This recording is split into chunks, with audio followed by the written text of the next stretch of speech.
sambil kita ngopi nyantai dan ya diskusi juga berjalan. Santai saja. Jadi kira-kira bagaimana ini melihat hal ini? Kalau saya sebenarnya secara pribadi melihatnya itu menganalisis berdasarkan beberapa sharing-sharing di media massa gitu kan, yang bahkan bisa menjadi sebuah sampah visual kan. Ini ada keterlambatan. WHO sebagai organisasi kesehatan dunia sudah memberikan warning kepada Indonesia untuk cepat memberikan himbauan kepada masyarakat. Tetapi kita lihat saja faktanya kan, pejabat-pejabat kita justru menganggap ini sebagai dagelan, sebagai lelucon. Menhub bilang makan nasi kucing kan sebagai penanda. Kemudian Ma'ruf Amin bertutur bahwa minum susu gula liar khas Lombok Sebagai kur. kan begitu.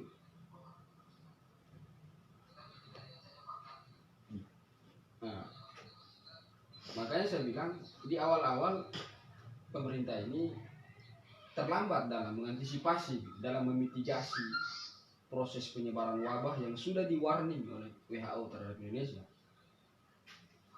Nah ini dari buntut dari rentetan, buntut dari kemampuan leadership seorang pemimpin yang tidak jelas.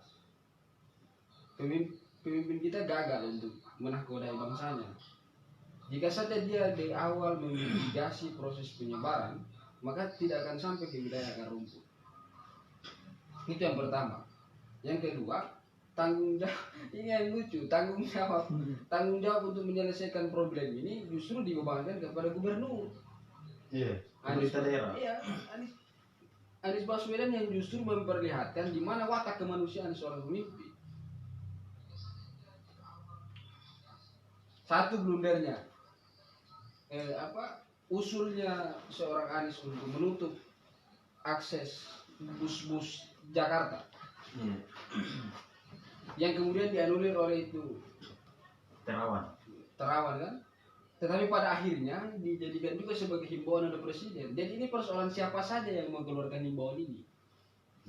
Bagaimana tidak dinilai politis oleh orang, karena ini persoalan siapa yang mau mengeluarkan himbauan ini. Karena himbauan yang pertama untuk menutup seluruh akses Jakarta itu dikeluarkan oleh Anies, ya? Makanya ditolak oleh kabinet kerja.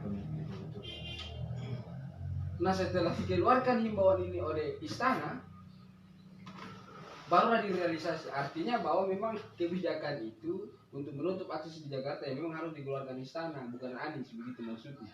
Sebenarnya yang diinginkan itu ya harusnya Jokowi yang bilang, bukan Anies Baswedan. Nah ini berarti ini politis. Iya, ini politis. Padahal ini problem kemanusiaan. Tapi di bawah sampai ke ranah-ranah politis Ya, diarahkan ke hal-hal yang sangat politis. Makanya ayolah kita sama-sama untuk menanggalkan sedikit kegenitan kita terhadap hal-hal yang politis. Kan saya kira cebong kampret itu sudah selesai.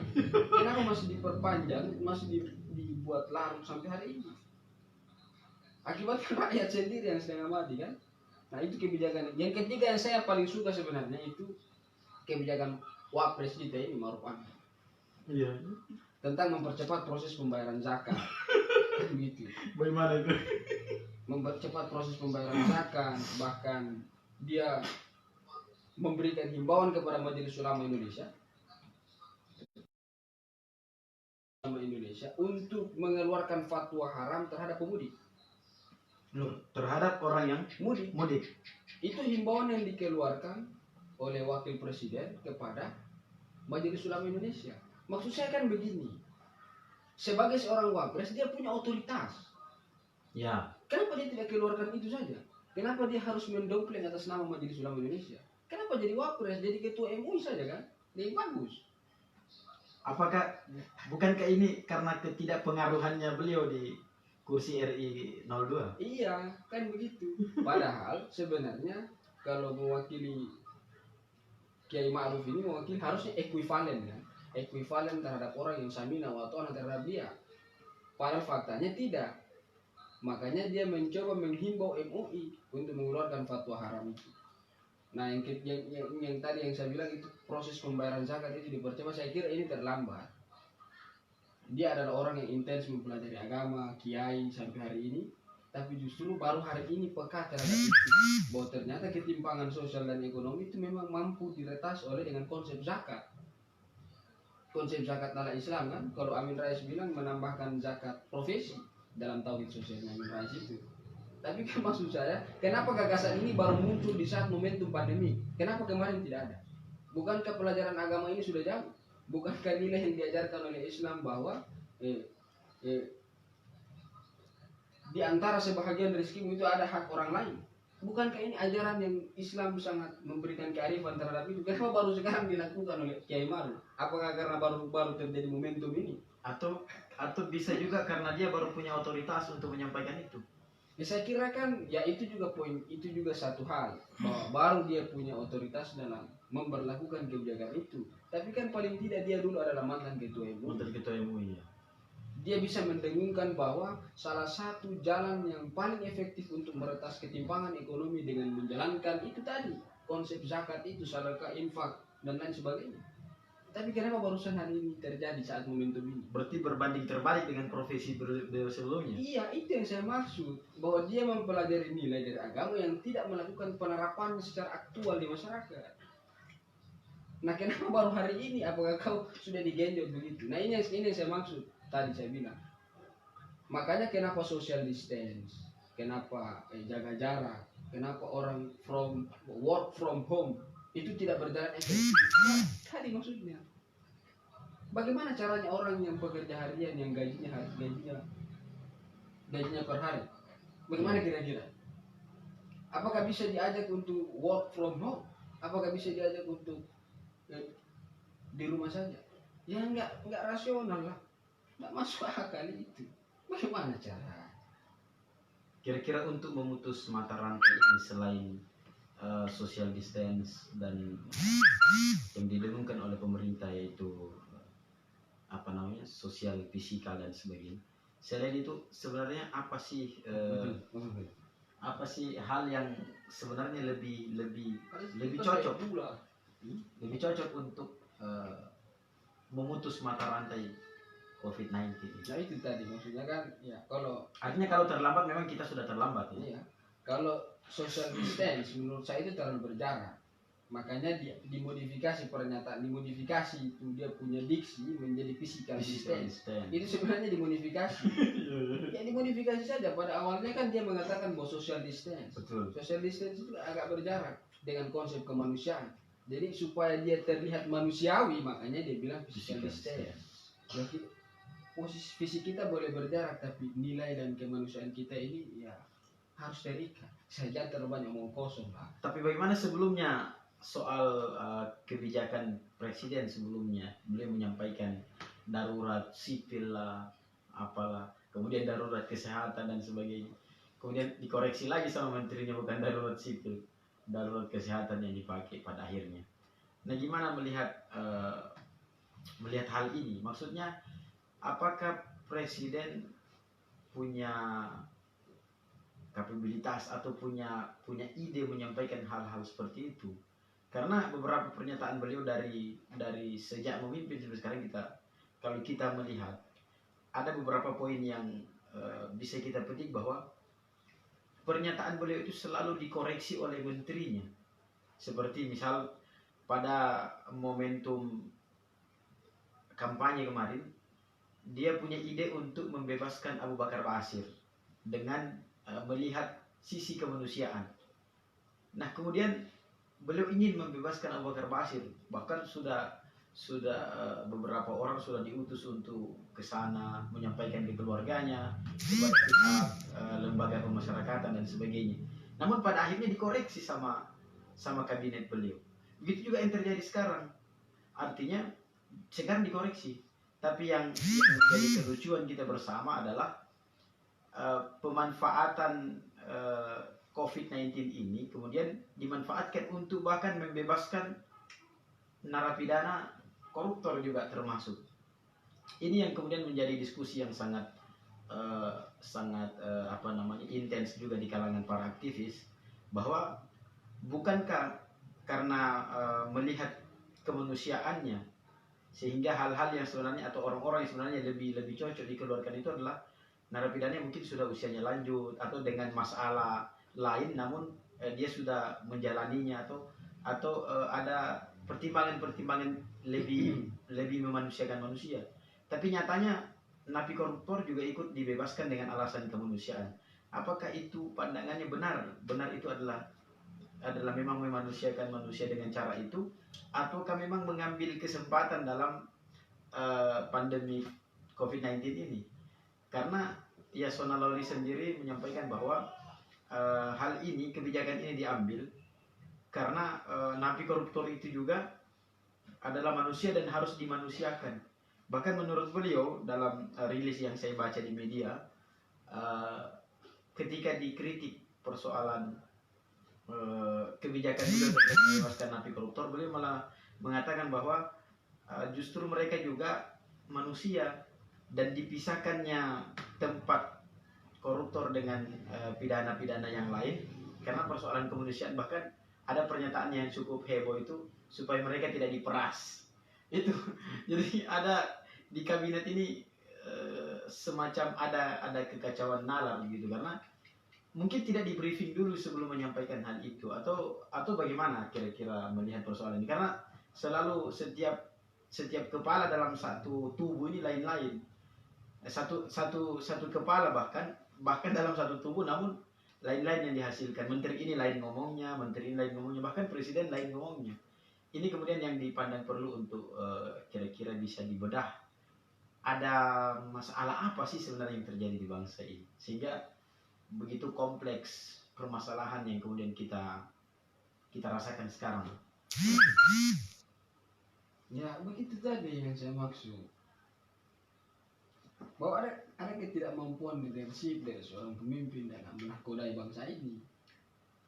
Nah, taruhlah contohnya kalau ada si Fajrul itu kan, jubir kepresidenan yang menganulir beberapa kali pernyataannya di media. Ya betul. Pernyataan pertama dianulir, pernyataan kedua dianulir, pernyataan ketiga. Padahal harusnya jubir ini paham saat dia bicara itu mengatasnamakan otoritas negara. Ini negara yang bicara ini. Masa negara bicara menganulir sesuatu yang dia sudah sebutkan? Dia telah muntahkan kemudian dia jilat kembali. Artinya tidak ada proses pengkajian, ada manajemen, ada proses apa? Manajemen kenegaraan yang tidak jelas. Bagaimana memanage negara ini? Ini tidak masuk akal begitu kira-kira masalahnya kan? Nah, sama dengan kebijakan mendompleng COVID ini sebagai upaya untuk meloloskan napi. Makanya Najwa itu ditentang oleh Yasona, karena rancangan ini sebenarnya rancangan yang mudah-mudahan Pak Jokowi menolak. Mudah-mudahan itu ya. Mudah-mudahan masyarakat itu si rencana. Ya, mudah-mudahan Pak Jokowi menolak itu. Tetapi ada beberapa lapas yang sudah melepaskan beberapa napinya itu di Jawa. Iya. Bahkan di Makassar juga. Kalau napi-napi koruptor, saya kira ini masih sebatas rancangan. Dan kalau alasan over kapasitas lapas sehingga napi koruptor ini mau dibebaskan, ini tidak logis, karena berdasarkan penelusuran mata Najwa juga kita lihat bagaimana lapas Sukamiskin yang dijadikan sebagai lapas koruptor itu berbeda dengan lapas-lapas pidana lainnya, lapas-lapas yang memang bertumpuk-tumpuk. Lapas pidana koruptor ini kan mereka dikasih kamar satu dengan fasilitas televisi, toilet di dalam, kasurnya kasur empuk. Tidak ada alasan untuk mengatakan bahwa dia over kapasitas. Itu yang pertama. Yang kedua, kalau alasan karena proses penyebaran di dalam lapas itu yang ditakutkan, ya batasi saja jam kunjung orang luar terhadap orang di lapas. Kan begitu. Batasi saja. Makanya saya bilang ada kekacauan yang negara sementara pertontonkan kepada kita. Dan kita tidak bisa diam, kita tidak bisa memilih menjadi kaum arif, kita tidak bisa memilih menjadi kaum bijak, bahwa mengatakannya bantulah dengan doa untuk menyelesaikan persoalan bangsa ini. Kita tidak bisa seperti itu. Kita tidak bisa diam sebagai upaya untuk melegitimasi apa yang negara lakukan terhadap kita. Tidak bisa lah. Makanya tadi yang kalau ditanya kenapa sampai tidak dijalankan undang-undang darurat sipil, kenapa tidak sampai dijalankan undang-undang, karena pikiran negara politik. Kapan dijalankan undang-undang darurat sipil, undang-undang karantina diganti menjadi undang-undang darurat sipil? Darurat sipil itu kan hanya terjadi kepada daerah yang memang punya potensi pemberontakan. Nah, kita tidak sedang melawan pemberontak. Undang-undang darurat sipil pernah dilaksanakan di Maluku Utara, pernah di Maluku, di Aceh. Itu undang-undang darurat sipil karena yang kita melawan adalah pemberontak. Undang-undang darurat sipil itu dipakai, kita tidak boleh kemana-mana dan kita tidak bisa diberi makan. Nah, itu opsinya. Opsi negara kalau memang bukan mengkarantina rakyat, maka dikasih undang-undang darurat sipil. Undang-undang darurat sipil itu adalah kita tidak boleh kemana-mana, tapi kita tidak diberi makan. Kalau undang-undang karantina dijalankan, maka kita tidak boleh kemana-mana, tapi kita diberi makan. Nah, memang pilihannya presiden sebagai leader bangsa ini gamang dia dilematis memang antara memutus mata rantai proses penyebaran wabah COVID atau menyelamatkan ekonomi bangsa yang terpuruk. Dan tidak ada pilihan yang mudah. Tidak ada yang pilihan mudah. Dan tidak bisa dipilih salah satunya.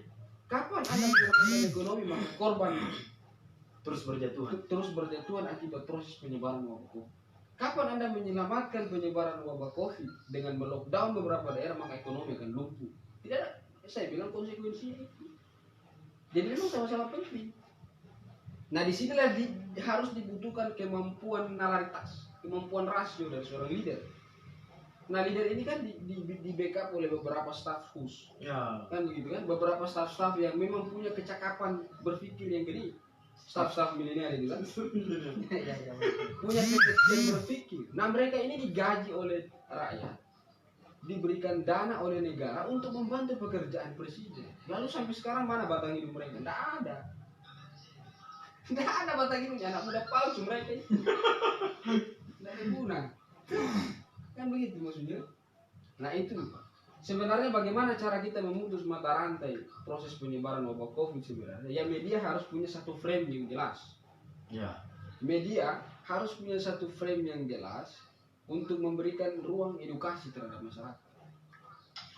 Ada informasi khusus yang memang keluar dari corong negara. Jadi negara memberikan himbauan berdasarkan satu corong aja, jangan terbongkar. Ya. Akhirnya tidak ada proses edukasi kan begitu. Salah satu fakta bahwa negara gagal memberikan edukasi terhadap rakyat terhadap proses penyebaran wabah COVID ini, kita lihat bagaimana mayat-mayat jenazah-jenazah pasien COVID yang ditolak di mana-mana. Ini kan negara gagal memberikan edukasi dalam hal ini Terawan sebagai Menteri Kesehatan. Andai kan dia memberikan proses edukasi melalui tim gugus COVID penanganan itu kan, bahwa sudah tidak ada lagi proses penyebaran kalau dia sudah menjadi jenazah karena jenazahnya itu sudah dibungkus dengan kantong, bahkan dimasukkan di dalam peti dan lain sebagainya. Akhirnya orang sudah tidak lagi menolak proses penguburan. Ini kan artinya ada yang salah dari proses edukasi karena negara hanya menciptakan kepanikan terhadap masyarakat. Ayo cuci tangan, ayo pakai masker, ayo dan lain. Kapan negara memberikan rasa optimisme bahwa bisa berhasil keluar dari proses penyebaran ini? Tidak ada kan. Makanya kita dalam kepungan wabah ini kita merindukan sebuah sosok seperti Ibnu Sina yang memberikan pijar optimisme terhadap orang lain. Bahwa wabah ini tidak lebih bodoh daripada manusia kan begitu. Masa kita lebih bodoh daripada wabah? Ya, saya kira begitu saja kalau saya ya maksudnya memang kita harus akui kerja-kerja negara itu adalah kerja-kerja yang rumit karena dia dipilih. Maksudnya ada pilihan-pilihan yang memang punya konsekuensi tersendiri. Bagaimana ketika ada kebijakan seperti ini, bahwa media hanya boleh memberitakan pasien-pasien yang sudah sembuh dari sebelumnya yaitu positif dari positif corona misalnya. Dan media hanya boleh memberitakan hal itu, tidak bisa memberitakan pasien yang terus bertambah. Nah, terus banyaknya juga data yang sempat diklarifikasi oleh BNPB bahwa banyak data sebenarnya data tentang COVID-19 ini yang sebenarnya tidak tidak jujur disampaikan, bahwa ternyata masih banyak yang ditutupi. ya yang tertutupi, seperti misalnya wilayah daerah Nusa Tenggara Timur misalnya, itu sebenarnya sudah ada PDP, bahkan kalau kita lihat di media-media lokal sudah ada PDP, pasien dalam pengawasan, tapi ternyata ketika kita cek di website resmi